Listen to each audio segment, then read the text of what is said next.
fait 5 générations d'agriculteurs qu'il y a ici, puis c'est la 3e en production d'œufs de consommation.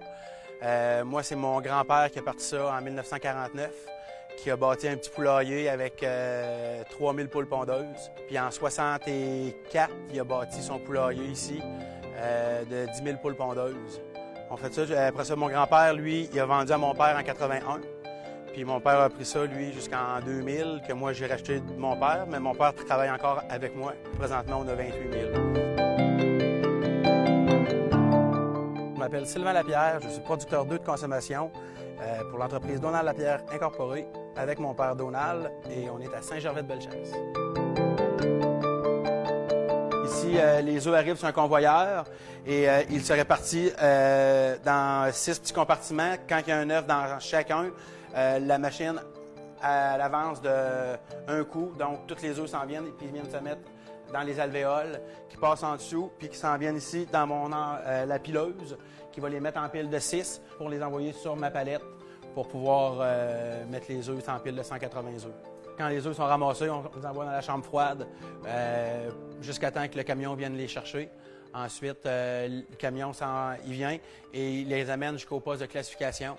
Là, les œufs vont être mis sur une machine qui va les laver. Ensuite, il y a une personne qui va les regarder pour voir s'il n'y a pas des impuretés dans l'œuf, s'ils ne sont pas craqués, s'ils n'ont pas... des fois, il y en a qui pourraient avoir du sang dedans, trop d'air.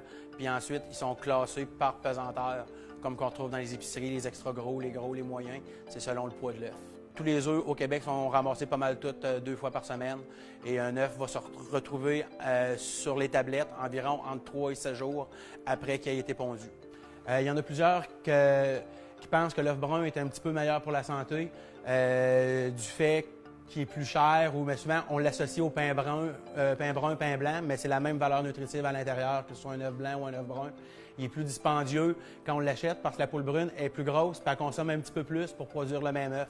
Donc, il coûte un peu plus cher à produire. C'est la seule raison pourquoi il est un peu plus cher en épicerie.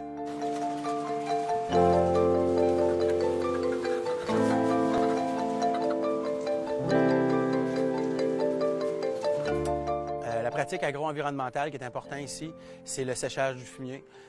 Du fait qu'on n'ait pas de terrain pour épandre notre fumier, il est tout exporté à l'extérieur. Donc, il y a de l'air qui est forcé sur le fumier 24 heures sur 24 pour le rendre sec. Aussi, ça enlève, il n'y a pas de place humide où est-ce que les mouches puissent aller pondre. Il y a moins d'ammoniac. On respire mieux dans le poulailler. Donc, les poules respirent mieux. C'est un plus en même temps pour nous et pour les poules. Je pense que la gestion de l'œuf a été très bénéfique pour chaque producteur, pour chaque entreprise.